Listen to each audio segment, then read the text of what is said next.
কোনোবা এটা দম্পতিক লাগে ল'ৰা এটা পালে ছোৱালী এজনী আগত তিনিজনী ছোৱালী এইটো ল'ৰা হ'ব বুলি ভাবি আছিলে এইটো ছোৱালী হ'ব যাৰ কাৰণে দাম্পত্য জীৱনৰ সংঘাত আহিছে বহুতে ডিভোৰ্স পৰ্যন্ত কৰিছে এয়া মিডিয়াত আপোনালোকে পাইছে গণ্ডগোলটো ক'ত লাগিলে কৃষ্ণৰ নামেহে জানা পৰম কল্যাণ আমাৰ কলি যুগত কৃষ্ণৰ নামেহে আমাৰ কল্যাণ সাধন কৰিব অন্যয় কৰিব নোৱাৰে কলিত শৰীৰ কীৰ্তন এৰিয়া অন্যত্ৰ ধৰ্ম আচৰে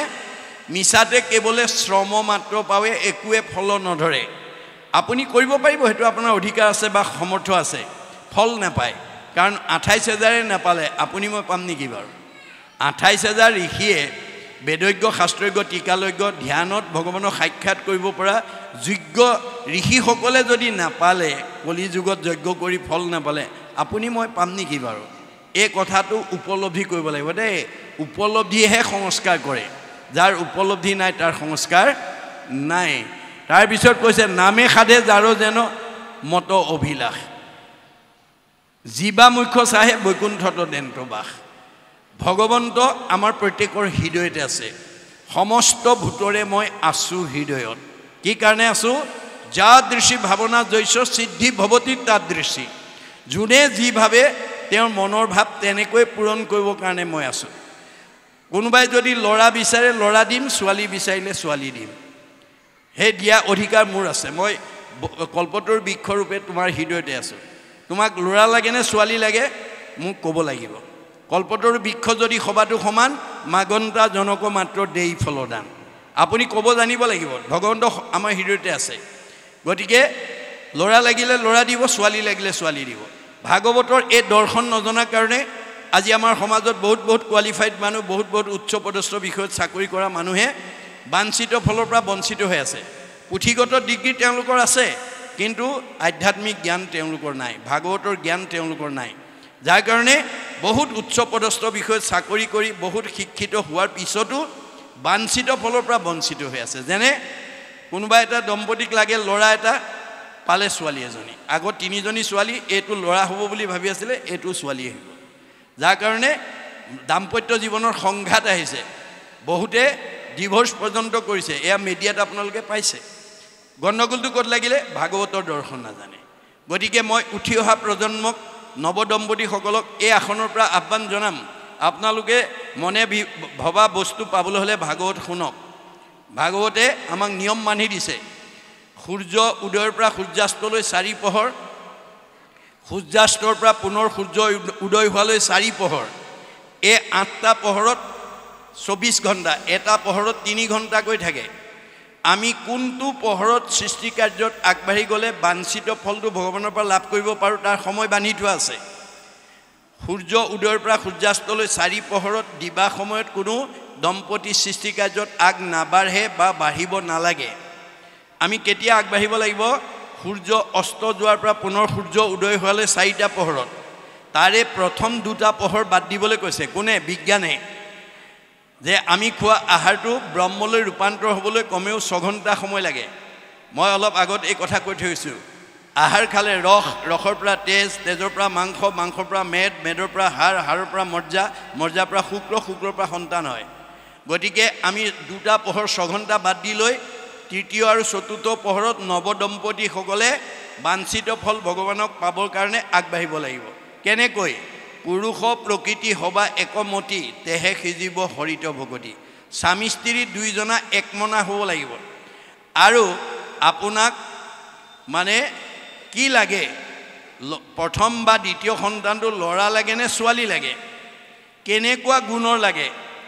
ডাক্তৰ লাগে নে ইঞ্জিনিয়াৰ লাগে নে প্ৰবক্তা লাগে নে অধিবক্তা লাগে নে বুদ্ধিজীৱী লাগে নে জ্ঞানী লাগে নে ভকত লাগে নে বৈষ্ণৱ লাগে নে সন্ত লাগে নে মহন্ত লাগে নে আপুনি আলোচনা কৰি ল'ব লাগিব দুইজনে আলোচনা কৰি যথা সময়ত নিবেদন কৰিব লাগিব ভাৱটো জনাব লাগিব ভাৱেন লভতে সৰ্বম আপুনি ভাৱটো দুইজনে জনাব লাগিব একমনা হৈ কিন্তু যদি মতভেদ থাকে ধৰি লওক কাৰোবাৰ স্বামীয়ে জানে ভাৰ্যাই নামানে বা কাৰোবাৰ ভাৰ্যাই জানে স্বামীয়ে নামানে তেতিয়া আমাৰ দাম্পত্য জীৱনলৈ কচ্ছপৰ দৰে দিন নামি আহিব কচ্ছপৰ দুগৰাকী ভাৰ্যা দিতি আৰু অদিতি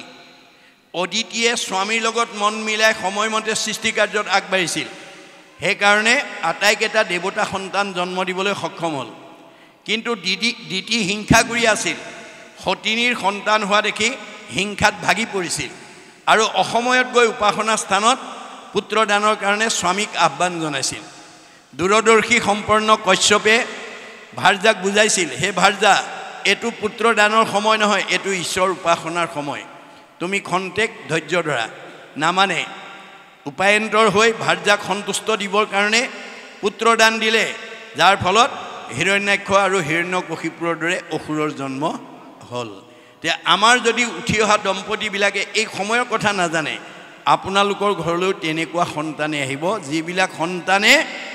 বৃদ্ধ বয়সত বৃদ্ধ পিতৃ মাতৃক সেৱা শুশ্ৰূষা মৰম চেনেহ লালন পালন কৰাৰ বিপৰীতে বৃদ্ধাশ্ৰমলৈ খেদি পঠিয়াব আজি বহুত উচ্চ শিক্ষিত ল'ৰা ছোৱালীয়ে বহুত উচ্চ পদস্থ বিষয়ত চাকৰি কৰা সন্তানে আনৰতো দূৰৰ কথা নিজৰ জন্মদাতা বৃদ্ধ পিতৃ মাতৃক বৃদ্ধ বয়সত কেনেকৈ সেৱা কৰিব লাগে শুশ্ৰূষা কৰিব লাগে মৰম কৰিব লাগে লালন পালন কৰিব লাগে তাক নাজানি বৃদ্ধাশ্ৰমলৈ খেদি পঠিয়াইছে গতিকে তেওঁলোকৰ উচ্চ শিক্ষাৰ মানদণ্ড উচ্চ পদস্থ বিষয়ত চাকৰি কৰাৰ মৰ্যাদা ক'ত তেওঁলোকৰ জীৱন ধিক গতিকে যিটো পিতৃ মাতৃ জন্মিলেক দেহ পুখিলেক অনুদিন শতেক বৎসৰে সেইটো পুত্ৰে তাৰ খুজিবে নপাৰে ঋণ ভাগৱতত কৈছে যি পিতৃ মাতৃয়ে জন্ম দি আমাক বিশ্ব সংসাৰ দেখালে আমাৰ মানৱ জীৱনৰ 100টা বছৰত আমি তেওঁলোকৰ ঋণ পৰিশোধ কৰিব নোৱাৰোঁ তেনেস্থলত পুত্ৰ হোৱা যিটো পিতৃকণ নুপুষৈ দুৰ্জন আতি আবাতি তাহাৰো মাংসক তাকে খুৱাওৱে জমৰ কিং কৰে কাটি কোনোবা পুত্ৰই যদি বৃদ্ধ পিতৃ মাতৃক অৱজ্ঞা কৰে অনিহা কৰে অশ্ৰদ্ধা কৰে তেওঁ ইমান দুখী হ'ব লাগিব তাৰ মাংস কাটি কাটি জম কিং কৰে তাকেই খুৱাব অকল সিমানেই নহয় বৃদ্ধ পিতৃ মাতৃ গুৰু বন্ধুজন নুপুষে পিতৃ পুত্ৰক নিশ্বাস কাঢ়ন্তে জীৱনতে থাকন্তে জানিবা সিটো মৃতক বৃদ্ধ পিতৃ মাতৃক অৱজ্ঞা কৰা অনিহা কৰা সন্তান যদি উশাহ নিশাহ লৈ আছে জীয়াতে মৰা আমি জীয়াতে মৰা সন্তান হিচাপে যাতে সমাজত পৰিচয় দিব লগা নহয় জীয়াতে মৰা সন্তান যাতে আমি জন্ম দিব লগা নহয় তাৰ কাৰণে নৱদম্পতীসকলে মানে সৃষ্টিৰ আগতে ভাগৱত শুনি ল'ব লাগিব ভাগৱতে যেনেকুৱা বিচাৰে তেনেকুৱা দিব ল'ৰা লাগিলে ল'ৰা দিব ছোৱালী কিন্তু আমি ভাৱটো নিবেদন কৰা নিয়মখিনি জানিব লাগিব গতিকে আজি নিয়ম নজনাৰ কাৰণে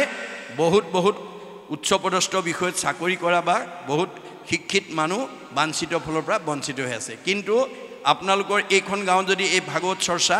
এনেধৰণে প্ৰতি বছৰে হৈ থাকে প্ৰথম স্কন্ধৰ পৰা 13 স্কন্ধ ভাগৱত যদি নিজে শুনাৰ লগতে উঠি অহা প্ৰজন্মক শুনোৱাৰ সৌভাগ্য দিব পাৰে এইখন গাঁৱলৈ তেনেকুৱা সন্তান পুত্ৰৰূপে আহিব নোৱাৰিব মনত ৰাখিব কথাটো তেনেকুৱা সন্তান পুত্ৰৰূপে আহিব নোৱাৰিব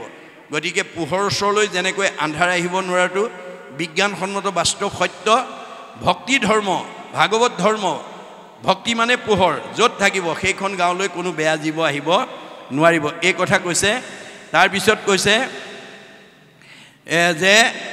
অল্পকালে সাধে সিদ্ধি কৃষ্ণৰ ভগতি দুই দণ্ডে পাইলা গতি খটাংগ নিৰ্পতি মানে ভাগৱতৰ ভক্তি ধৰ্মৰ নিৰ্ণয়টো কৰিছে যে ই অলপতে আমাক সিদ্ধি দিব পাৰে দুই দণ্ডতে খটাংগ নিৰ্পতিয়ে গতি পালে কেনেকৈ দানৱ গণক যিনি নিৰ্পতি পূৰ্বত দেৱতাক ৰক্ষা কৰি আছিলা পূৰ্বতে খটাংগ নিৰ্পতিয়ে স্বৰ্গ মানে মৰ্ত্যৰ পৰা গৈ স্বৰ্গত দেৱতাসকলক অসুৰৰ হাতৰ পৰা ৰক্ষণাবেক্ষণ দি আছিলে দেৱসবে বোলে বৰ লোৱা মহিপাল ৰাজা বোলে কৈও আগে জীবু কটকাল যেতিয়া তেওঁ বৃদ্ধ হ'ল কাৰ্তিক গণপতি যেতিয়া দেৱতাৰ সেনাপতি হ'ল তেওঁলোক স্বনিৰ্ভৰশীল হ'ল আৰু খটাংগক ক'লে তুমি বহুত কষ্ট কৰি আমাক ৰক্ষণাবেক্ষণ দিলা এতিয়া তোমাৰ বয়স বেছি হ'ল তোমাক আমি ৰেহাই দিব বিচাৰিছোঁ পিছে তোমাক এটা বৰ দিব বিচাৰিছোঁ তোমাক কি বৰ লাগে কোৱা তেতিয়া খটাংগ নিৰ্পতিয়ে ক'লে মোক বৰ দিয়াৰ আগতে তোমালোকে কোৱা মই কিমান দিন জীয়াই থাকিম দেৱে কহে জীৱা আৰু দুই দণ্ড মানে দেৱতাসকলে যুগ বলৰে ক'লে তোমাৰ মাত্ৰ আৰু দুই দণ্ড 45 মিনিট সময়হে তুমি জীয়াই থাকিবা শুনি শীঘ্ৰে পৃথিৱীক আহিলা বিমানে লগে লগে স্বৰ্গৰ পৰা তেওঁ তৎক্ষণাৎ পৃথিৱীলৈ নামি আহিল সমস্তকে তেজী ৰাজা থিৰ কৰি মন কৃষ্ণক অভয় পদে পখিল শৰণ সমস্ত ত্যাগ কৰি একমাত্ৰ ভগৱন্তৰ চৰণত তেওঁ আশ্ৰয় গ্ৰহণ কৰিলে বা শৰণ ল'লে মুহূৰ্তে খটাংগে পাইলা পৰম গতিক জিবা 7 দিনত তুমি চিন্তা কৰা কি ক গতিকে তোমাৰ হাতত 7 দিন আছে তুমি মানে কিয় ভয় কৰিছা খটাংগ নিৰপতিয়ে 2 দণ্ডতে গতি পাইছে এহি বুলি কহিলা ধাৰণা যুগ মুনি যাক কহি আছে হৰি ব্ৰহ্মাটো আপুনি যে এই কথাখিনি পূৰ্বতে শ্ৰীনাৰায়ণে ব্ৰহ্মাক কোৱা কথাখিনি মই আজি তোমাৰ আগত কৈলো সংসাৰ তৰণ পথ আছে সংখ্যাত এই সংসাৰৰ পৰা তৰিব পথ পৰাপথ বহুত আছে অনেক বিঘিনী তাতো দুষ্কৰ সাক্ষাৎ কিন্তু হেবিলাক বৰ বিঘিনী আৰু দুষ্কৰ যেনে যাগ যজ্ঞ পূজা পাতল কৰিলেও জীৱই গতি পাব কিন্তু হেবোৰ দুষ্কৰ কাৰণ মানে আনক হিংসা কৰি যি ধৰ্ম আচৰণ কৰে